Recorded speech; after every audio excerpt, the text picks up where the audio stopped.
So, what could a pharmaceutical company possibly have in common with Formula One? You'd be surprised at the correlation. So, what we're going to talk about today is we're going to explore how the high performance industry of F1 can inspire new thinking in healthcare and pharma marketing. So, first, I'd like to introduce the panelists today in terms of a little fun fact of each. So, we have Demir, which Vito had announced, is the head of digital marketing at Genentech. Oz loves to teach people about wine.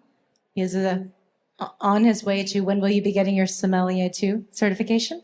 Correct. I also like to drink wine, not just teach about wine. There you go. There you go. He also loves to speak about AI. He's a thought leader who's been recognized by M&M as well as PM360 for his impact on the industry. So we're excited to have Oz here today. Mark Pappas from CMI. He is the EVP of Innovation at CMI Media Group. You may recognize him from a late night show. Would anyone like to name who he looks like? Everybody got quiet with that, see?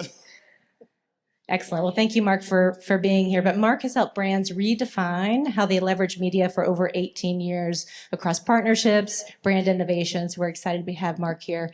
And John Taranto is a Senior Global Director of Buyer Development at Media.net.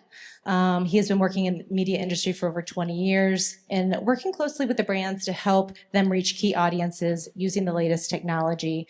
And I couldn't think of a better panel today to have here from the skill sets to really talk about how leveraging the innovation across F1 into really advancing and accelerating ideas in the healthcare marketing space. We're going to talk about a few key themes today, such as data centricity, measurement, collaboration, and new brand partnerships, all that we found were really the top themes that translated into really driving the next level of digital marketing in the healthcare space. With that being said, let's begin with the first question. And this one's going to go to Oz and John. Oz, if you would like to kick us off. But let's begin with discussing the power of data and how the shift towards data centricity in Formula One and how that underscored the sport's evolution and its testaments to its continuous innovation. The shift towards data-centric approach is mirrored in healthcare today and across the media strategies to reach the right audience at the right moment in the right place. But how can pharma better integrate data-driven media strategies with health personalization? Thank you, Michelle. So what I think about is in F1, right? You have a car and it's going really fast. You're trying to make incredible lap times. And imagine you had no data, or you're making your choices based on gut feelings and your engineers are not at all times analyzing, your car's speed, how your driver is interacting with the car. And again, like your performance. In healthcare, there are instances where we make a lot of investment choices and we say, I think we should invest here. And then we're either not measuring the right thing or we're not measuring them as frequently as we need to. So I think there are a couple of levers to this, right? One, what are we really measuring is key to the success, but then also measuring it fast and then measuring it in a way where you constantly iterate, right? Like you change your car's aerodynamics by making a small change. Imagine if it takes you 3 months to measure that, you're behind, right? And you're losing the game. I think this is the level of speed and experimentation we have to get to, where we change things in incremental, small ways, and then constantly measure them with the goal in the end of saying, how do we create better patient value, physician value, company value? I think that makes a lot of sense. Thank you. Mark, your thoughts? Yeah, I mean, with Formula One, you're constantly getting bombarded with all the data points that I was just speaking about. With, what we're doing on the media side, we're spending millions and millions of dollars on campaigns. We want to make sure that we get any signal that we can to make sure we can pivot on a dime to really make sure that we're being as efficient as possible with all of our clients' money that they're trusting in us. So thank you, Oz. But sometimes trusting. Sometimes. But if we're not hitting the right people at the right time, we're just basically wasting money. So we want to make sure we can take all of these data signals that, now especially, with a lot of the partners that we work with, like MediaNet and some of the others, we have just the most ridiculous most ridiculously massive amount of data. We just want to make sure we can harness all that and really pull out the meaningful insights to make the most informed decisions for our clients. And from a supply side, like that's really where we come in. Like from being able to ingest NPI data or our own contextual data, hitting the right message to the right person at the right time is very important when it comes to pharma. We don't want to have the waste. And it doesn't matter like what type of content it is. It matters the person that you're reaching. So the audience is 100% key, and that's what we bring to the table at scale. So second, we're going to shift and talk about the importance of pit stops. Don't worry, we're going to keep this on topic. Pit stops are incredibly important in Formula One. And when you see a really good pit stop, every single person knows their role. The team is unified, and they show incredible collaboration and focused on one common mission. I think one of the hardest issues we've discussed in pharma has been finding a way to tear down the silos and improve collaboration and efficiencies across the team. So I'd love to hear from Oz and Mark. What is your thought on the role of collaboration and teamwork? How can we break down the silos? We're talking about even the ability to get one more patient on therapy, impacting a physician who could be prescribing thousands of prescriptions to a patient. It's incredibly important that all teams are talking, and for us in the pharma world to ensure that connection is happening at a faster rate and accelerating that patient diagnosis or treatment. So I'd love to hear your thoughts on how we can do a better job in the pharma world. To me, this is the most important thing you can fix in your company, right? I rarely find technology, processes, resources are the main issue. Those are more fixable. I've worked at 4 different pharma companies, large pharma companies. And anytime I get together with my friends, we don't complain usually about technology or process. We complain about ways of working. We complain about how hard it is to get things done. And the reason for that is we're designing things in silos. We're hiring for people in silos. Like I say, I need these 3 people to do this job without understanding what others around me are doing. So we're building these like mountains that are just not working together well. As you mentioned, when you do a pit stop, 2-second pit stop versus a 6-second pit stop could mean you win or you're in the 5th place, right? It's such a critical component. And right now we're going through a transformation that I am one of the co-leads of. And the first thing we're doing is we're designing everything holistically together. How do the puzzle pieces fit together? Who does what? And we're ensuring there's no overlap in roles and responsibilities, but there are also no gaps that we're not covering. And we're clearly identifying decision-making rights, roles and responsibilities, what we expect from each person, but what they should expect from their partners as well. The last piece I'm going to say is you can do all of those if you don't hire the right people with the right mindset of collaboration, and if you don't give them a North Star of this is where we're going together, and we're not going to incentivize parts of the company and say, you did well, but you didn't do well. We're either going to say, we all suck together, or we all won together. I think these are critical components to get there.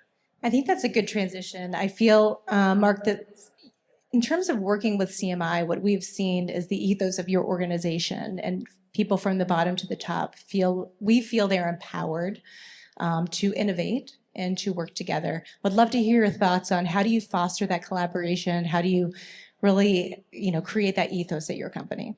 Yeah, I mean, I think it's really with the people that we work with across our organization. I mean, we're a very large agency at this point. I think we're over 1,000 people. Many of those thousands are more junior staffers, and what's going to be innovative to them is probably something I've never heard of yet. So being able to work with a lot of these teams and get their inputs, we're not an organization where like the leaders are like the end all be all as far as like what areas we want to look at. We want to hear ideas from everybody and really go after and explore things. If I'm in a large meeting room and I'm the smartest person in the room, there's a serious problem. So we want to make sure that we have as many people there as possible contributing a lot of different ideas, because it could trigger something that's new and innovative that we weren't even thinking about. So it's great to get like all sides and get input from as many people on the team as possible. And the last thing we want is people just like to keep their heads down and stay in their lane. I wouldn't have gotten to my position if I kept my head down and stayed in my lane. So it's asking questions, really like throwing ideas out there, because sometimes they really do stick. So it's important to really get that input across the board and across levels. Agreed. So moving on, the question we'd like to talk about now, we heard a lot from our former panelists around how F1 partnerships are allowing brands to show up in cultural new ways, surprising context. I know, Mark, you've done a lot of work in terms of really expanding upon sports marketing, new brand partnerships for the healthcare brands. What does it mean for a pharma brand to show up in lifestyle?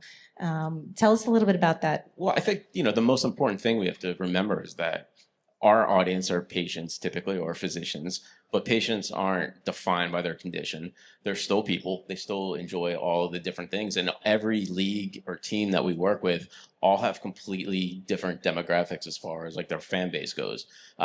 Formula One is exploded in the US over the past few years, especially thanks to Drive to Survive. It's been massive, the growth, and it's bringing in a much younger generation. But going back to like a lot of like the innovation that Formula One's been doing, we now have opportunities with placements and getting in front of fans that we never did before, like sphere branding and doing all different kinds of like on-track branding. It's picked up in the Netflix series, it's picked up in the broadcast, and it's been really good for our patients. If we look at, you have Formula One that's typically younger, much more higher income, but then we look at something like a NASCAR, which might be a bad word to say where we're sitting right now, but it's a completely different demographic. And there's so many different sports like that where we can really, depending on the the patient population we're trying to reach, partner with the league that best aligns with those demographics. And we've been able to do some really meaningful partnerships there. It's exciting. So John, in your opinion, how can pharma think differently about these partnerships, not just for awareness, but to build education, trust, and emotional resonance? So it's like almost sport agnostic. I think it doesn't really matter like what sport we're talking about or lifestyle program we're talking about. It's more of the targeting of that audience, and to make sure that these brands are top of mind before somebody needs them or before a healthcare provider knows about them. So what we bring to the table are, AI, which we're able to work with Genentech, and we're able to work with CMI and see what's on some of the pages and use our contextual IP to then build out video and build out, ways that we're able to communicate the brand and communicate like what it can do for either that healthcare provider or for that patient before they need it, and make that stickier and have that information live in some place that we're used to, which is now like very social. So like taking that publisher's social and bringing that into that environment. Thank you. Can I add one more Yeah, thing of to course. that? I think, we keep talking about patients in this, but one narrative we have to change. It almost feels like pharma companies think physicians are like a subspecies of humans that don't act like other people, and they just consume medical information and they don't do anything else. They're also people, and they also go on F1, they watch Netflix, they are on all these social media platforms.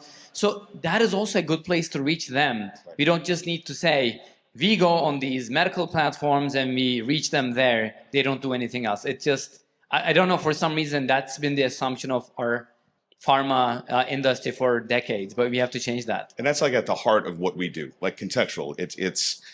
It's not just endemic, and it's not just keywords that you would think would work. The scoring system that we're able to use and what we're able to bring for you guys is really like off of search signals and seeing like what has worked in the past with an omni-channel platform approach. And like you'll see that there's some keywords that you would never think that would work well for a particular brand like yours.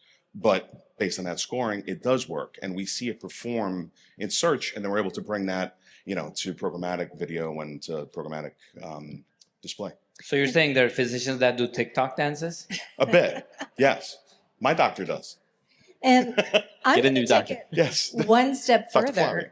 Sorry. along all of those points, and that I would say now one of the critical things is really connecting that patient and healthcare provider experience? Are we connecting the messaging, connecting the channel, the platform at the right time? So I think that's another element, right? As you talk about how physicians are people too, let's connect both at the same time at the right place.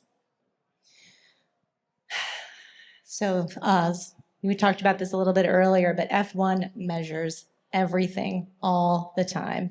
I'm sure you've heard the phrase, if you can't measure it, you can't manage it, and you can't improve it. So how does data analysis influence strategic decisions in Formula One racing, but how can this be translated to pharma marketing? I know you touched upon it. Let's dive a little bit deeper in terms of how can we maximize measurement?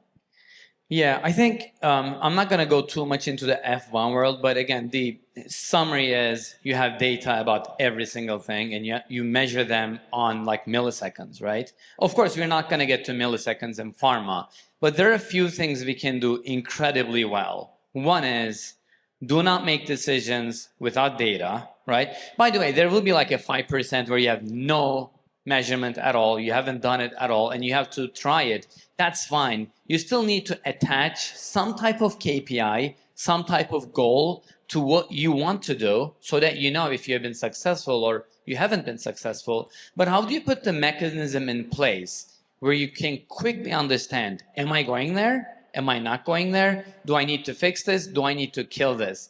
We are horrible at killing programs that are not working. I think there's a human psychology element to it as well. If I am the owner of a banner ad campaign for a brand, I want it to be successful and I attach myself to it and I want to show my managers, hey, look, it's going incredibly well.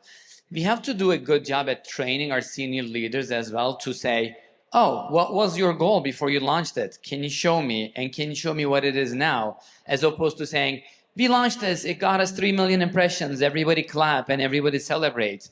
I mean, I will celebrate if there's wine, but I think we should also celebrate the fact that you're killing something, right? Like you're saying, hey, I did this, did not work, I learned this.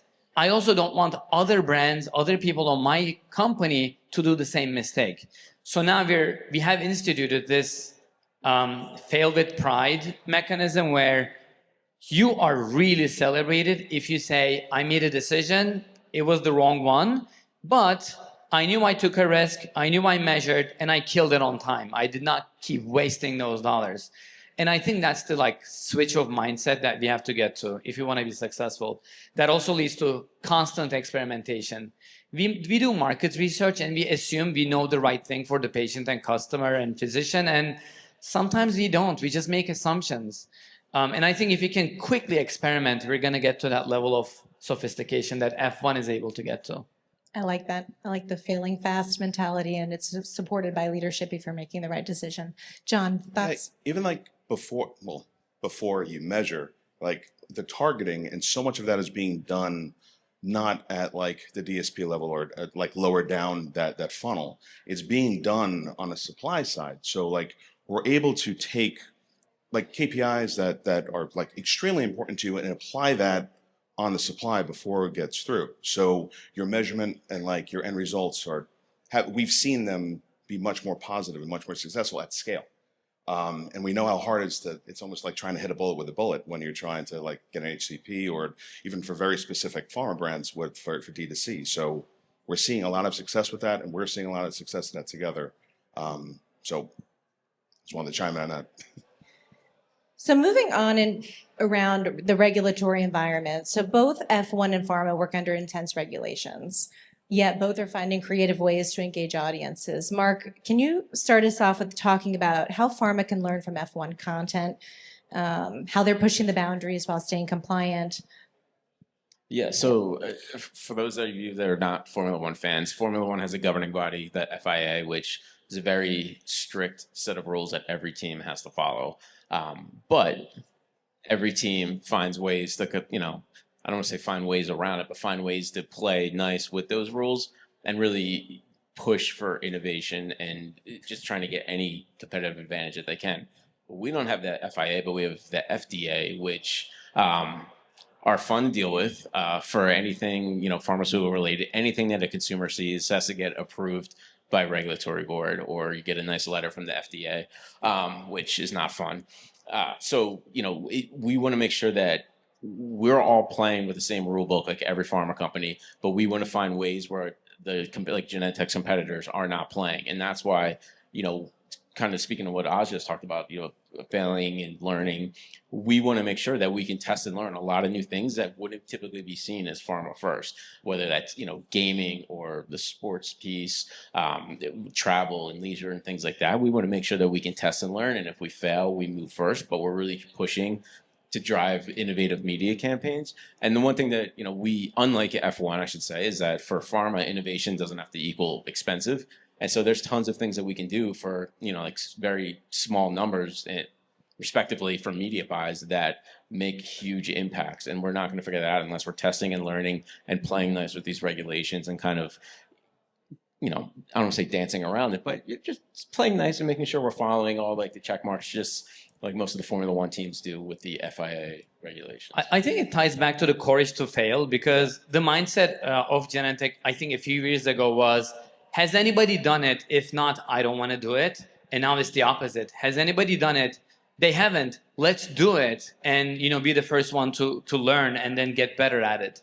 It's not easy. You have the right leaders, in the right places. You have the right mindset. But if you don't go there, then you're always going to follow, and you're always going to wonder, why can't we be competitive with others? Yeah, everybody wants to be innovative, but nobody wants to be first, is what we always see. And on the flip side of that, that's like at our core, we have to make sure that our partnerships with our publishers are intact, and that we are constantly innovating for those publishers, so that what we bring to the table in that sense, we're able to then make that fluid for our brand partners. So everything we're able to do for our pubs, we're able to do for the brands. Yeah, I'm going to add one more thing. You talk a lot about a growth mindset, right? You feel like there's a lot of shift, a lot of transformation happening across pharma and manufacturer companies, even on the partner side too. But how have you seen the tide turn? Have you seen the majority ever? What is your thought process around these manufacturer companies? Are they adapting the growth mindset? Where are we?